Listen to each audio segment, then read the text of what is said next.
ஸ்டார்டியூ வாலி. இந்த ஊரில் வாழ்கிறவங்க எல்லாருமே நல்லவங்க, நானும் தான். அதனால தான் இந்த ஊருக்கு இப்போ நான் வாழ வந்திருக்கேன். எல்லாரும் ஒரு வேலையை பார்த்துக்கிட்டு இருக்காங்க. மீன் பிடிப்பாங்க, சூப்பர் மார்க்கெட் வச்சுருப்பாங்க, அப்புறம் வந்துட்டு சலூன் கடையில் வேலை செய்வாங்க. நிறைய பேர் பல விதமாக இருக்காங்க. அவங்களோட அந்த மக்களோட மக்களாக நானும் இப்போ இங்கே வாழ வந்திருக்கேன். நான் தான் சந்திரன். இது என்னுடைய கதை. அண்ட் வெல்கம் டு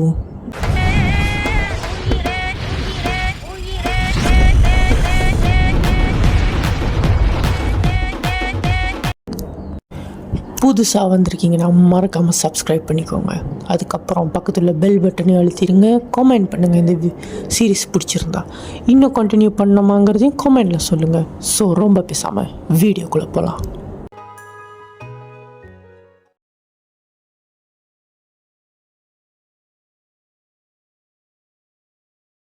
ஓ என்னோட அருமை பேராண்டிக்கு,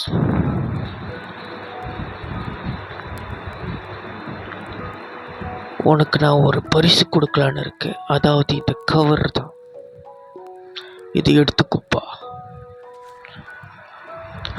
இல்லை இல்லை இல்லை, இது நீ இப்போ திறக்கக்கூடாது, கொஞ்சம் பொறுமையாரு. இப்போ இதை நல்லா கேட்டுக்கோ. உனக்கான நாள் வரும். இந்த மாடர்ன் வாழ்க்கையை வெறுக்கிற நாள் கண்டிப்பாக உனக்கு வரும். அப்போது நான் சொல்ல வர்றது உனக்கு புரியும். அப்போது உன்னுடைய ஆத்மா இந்த ஒன்றுமே இல்லாத வாழ்க்கையில் ஏதாச்சும் ஒன்று பண்ணணுங்கிறத உனக்கு உணர்த்தும். அப்போ தான் இந்த வேம்பிளுப்புக்கு நீ ரெடி ஆகிட்டேன்னு அர்த்தம், இந்த கிஃப்ட்டுக்கும் நீ ரெடி ஆகிட்டேன்னு அர்த்தம்.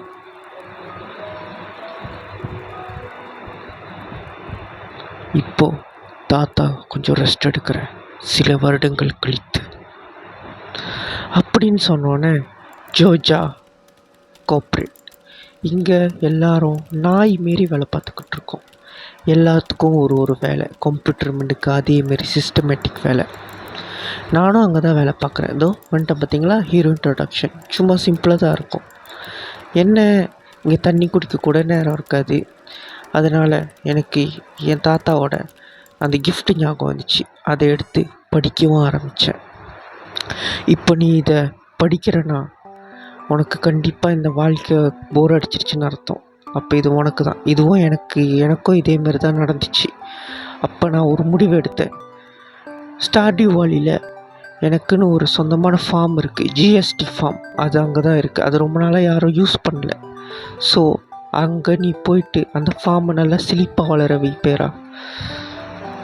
அப்புறம் உன்னுடைய அன்பான கிராண்ட்பா, இப்போ அப்படி லீவிஸ் வந்துட்டு உயிரோடு இருந்தானா அவனை நான் கேட்டேன்னு சொல்லு அப்படின்னு சொல்கிறாரு. நானும் அடுத்த பஸ்ஸில் ஸ்டார்டியூ வாலிக்கு கிளம்பிட்டேன். கீழே வந்து இறங்கணுன்னு நான் மீட் பண்ணது ராபின். ஓ நீ தானே சந்திரன்? நான் வந்துட்டு ராபின், இங்கே வந்துட்டு கோஆப்ரேட்டராக இருக்கேன். லீவிஸ் வந்துட்டு உன்னோட வீடை காட்ட சொன்னார். அவர் அங்கே தான் இருக்கார், வா நம்ம போகலாம், உன்னோட ஃபார்ம் இங்கே தான் இருக்குது, நான் உனக்கு வழி காட்டுறேன் வா அப்படின்னு சொல்லிட்டு என்னை கூப்பிட்டு போயிட்டாங்க. அப்புறம் அங்கே போய் பார்த்தோன்னே ஒரு பெரிய அதிர்ச்சி எனக்கு காத்திருந்துட்டு இருந்துச்சு. அவ்வளோ அசுத்தமாக இருந்துச்சு. இதுதான் ஜிஎஸ்டி ஃபார்ம். நானும் ஐயையோ அப்படின்னு ஆச்சரியப்பட்டு பார்த்தேன். சிரிச்சுக்கிட்டேயா என்னாச்சு அப்படின்னு கேட்டா. ஆமாம், இது வந்துட்டு கொஞ்சம் அழுக்காக தான் இருக்குது, ஆனால் நீ கொஞ்சம் டெடிக்கேட்டடாக வந்துட்டு சுத்தம் பண்ணனா எல்லாம் சரியாயிரும் அப்படின்னு சொல்லிட்டு அவள் பாட்டுக்கு போனான். சுத்தம் பண்ண போகிறது நான் தானே. அப்புறம் இதுதான் உன்னுடைய வீடு அப்படின்னு சொன்னான். அந்த வீடு வந்துட்டு ஒரு 4 பக்கம் இருக்கிற மாதிரி இருந்துச்சு. அதுக்கப்புறம் லீவிஸ் வந்தார். ஓ நீ தான் புது விவசாயியா அப்படின்னு கேட்டார். உன்னையே இங்கே நான் வரவேற்கிறேன், நான் தான் மேயர் அப்படின்னு சொல்லியிருந்தார். அதுக்கப்புறம் வந்துட்டு எல்லாத்தையும் எக்ஸ்பிளைன் பண்ணிக்கிட்டு இருந்தார். இங்கே என்னென்ன இருக்குதுன்னு சொல்லிட்டு எக்ஸ்பிளைன் பண்ணிக்கிட்டு இருந்தார். அதுக்கப்புறம் வந்துட்டு நானும் எல்லாத்தையும் ஸ்கிப் பண்ணிக்கிட்டே இருந்தேன்.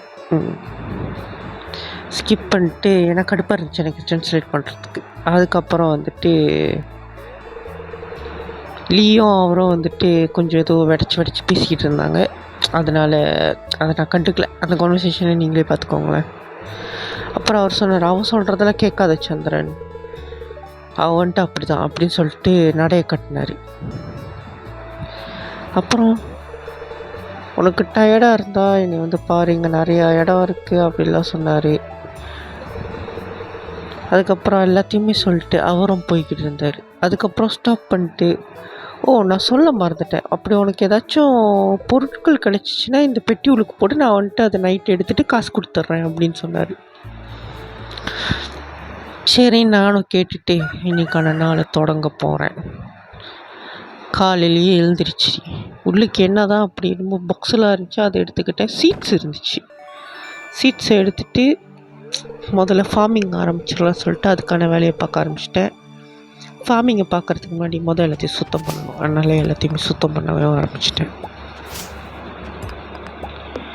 எல்லாத்தையும் சுத்தம் பண்ணிக்கிட்டு வேர்வை வர வர சுத்தம் பண்ணிக்கிட்டே இருந்தேன்.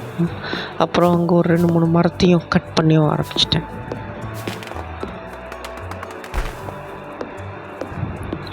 அப்புறம் எல்லாத்தையும் எடுத்து கொஞ்சம் கொஞ்சம் ஜாமான்லாம் எடுத்து போட சொன்னார்ல, அந்த பெட்டி உள்ளுக்கு போட்டு விற்கிறதுக்கு ஏற்பாடு பண்ணிட்டேன். அதுக்கப்புறம் கொஞ்சம் நிலத்தெல்லாம் அப்படி இது பண்ணிட்டு அதுக்கப்புறம் வந்துட்டு அங்கே சீட்ஸ் எல்லாத்தையும் வந்துட்டு நட்டு வைக்கவும் ஆரம்பிச்சிட்டேன்.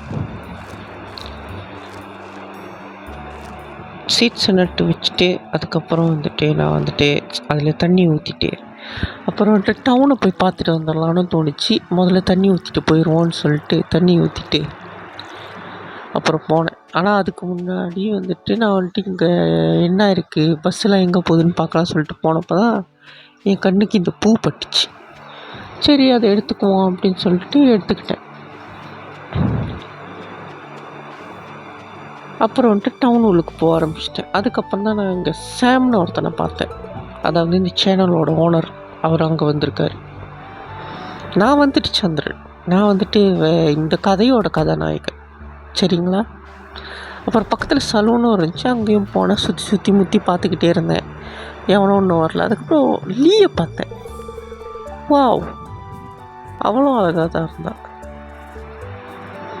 சரி, அவ கூட பேசிவிட்டு அந்த பூ அவகிட்ட கொடுக்கலான்னு சொல்லிட்டு கொடுத்துட்டேன். எப்படி?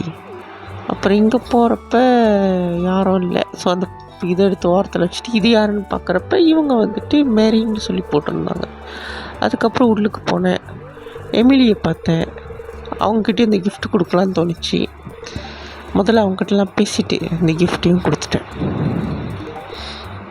அப்புறம் வெளியாகிட்டு சூப்பர் மார்க்கெட்டுக்கு போய்ட்டு கொஞ்சம் எனக்கு தேவையான சீட்ஸ் எல்லாம் வாங்கிக்கிட்டேன். அதுக்கப்புறம் தெரியாதனமாக அவர் கிஃப்ட்டையும் கொடுத்துட்டேன், அந்த சீடை.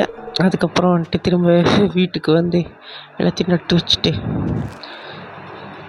திரும்பவும் எல்லாத்துக்கும் தண்ணியெலாம் ஊற்றிட்டு இன்னும் கொஞ்சம் சுத்தம் பண்ணுற வேலைலாம் இருந்துச்சு. எல்லாத்தையும் சுத்தம் பண்ணிட்டு அந்த நைட்டு நான் போய் தூங்கிட்டேன். ஸோ காலையில் எழுந்திரிச்சு நான் வந்துட்டு எனக்கு ஒரு லெட்டர் வந்துச்சு, ஃபிஷர்மேன்கிட்டேருந்து வந்துருந்துச்சு. என்னை அவர் வந்துட்டு பீச் ஓரமாக வந்து பார்க்க சொல்லியிருந்தார். அதுக்கு முன்னாடி நான் வந்துட்டு எமிலிலாம் வழக்கம் போல் காலைல மீட் பண்ணிட்டு அவங்களுக்கு வந்துட்டு ஏதோ இந்த கிஃப்ட்டையும் கொடுத்துட்டு, அவங்க அக்கா ஒருத்தி இருந்தா ஹேலின்னு சொல்லிட்டு அவளையும் கொஞ்சம் கடலை போட்டு அதுக்கப்புறம் எனக்கு தேவையான கொஞ்சம் பொருட்களையும் வாங்கிட்டேன். பொருட்களை வாங்கிட்டு அப்புறம் சீடு இருந்துச்சு, விற்கலாமான்னு சொல்லி பார்த்தேன். அதுக்கப்புறம் என்ன தோணுச்சுன்னு தெரியல, திரும்ப வந்துட்டேன். அதுக்கப்புறம் பீச்சுக்கு வந்தோடனே நான் என்னை கூப்பிட்டு வந்து பார்த்தேன். நீ தான் அந்த புது ஃபார்மரா, ஃபைனலி நான் உன்னை மீட் பண்ணிட்டேன் அப்படின்னு சொல்லியிருந்தார். நான் வந்துட்டு இங்கே வந்துட்டு இன்னும் ட்ரை பண்ணிக்கிட்டு இருக்கேன் மீன் பிடிக்க. இன்னொன்று வந்துட்டு அவருக்கு வந்துட்டு யாரும் சொல்லி கொடுக்குறதுக்கு இல்லையா, இது வந்துட்டு அவர் இன்னும் வந்துட்டு கொண்டு போகணும், அடுத்த தலைமுறைக்கு கொண்டு போகணுன்னு நினைக்கிறேன். அதனால் இந்த ஃபிஷ்ஷிங் இதை வந்துட்டு நான் உன்கிட்ட தரேன். அந்த மீன் பிடிக்கிற அந்த இது இருக்கும்ல, அது குச்சி, அதை உனக்கு நான் தரேன், நீ மீன் பிடிச்சி என்கிட்ட வந்து விற்கலாம், என்ன வேணாலும் பண்ணலாம் அப்படின்னு சொன்னார். ஸோ நம்மளுக்கு வந்துட்டு மீன் பிடிக்கிற வேலையும் கிடச்சிருச்சு. ஒரு ப்ராப்பர் ஃபார்மராகவே மாறிட்டோம். அதுக்கப்புறம் ஒரு மீனை வெற்றிகரமாக பிடிச்சிட்டேன் ஃப்ரெண்ட்ஸ். அதுவும் கஷ்டப்பட்டு தான் பிடிச்சேன்.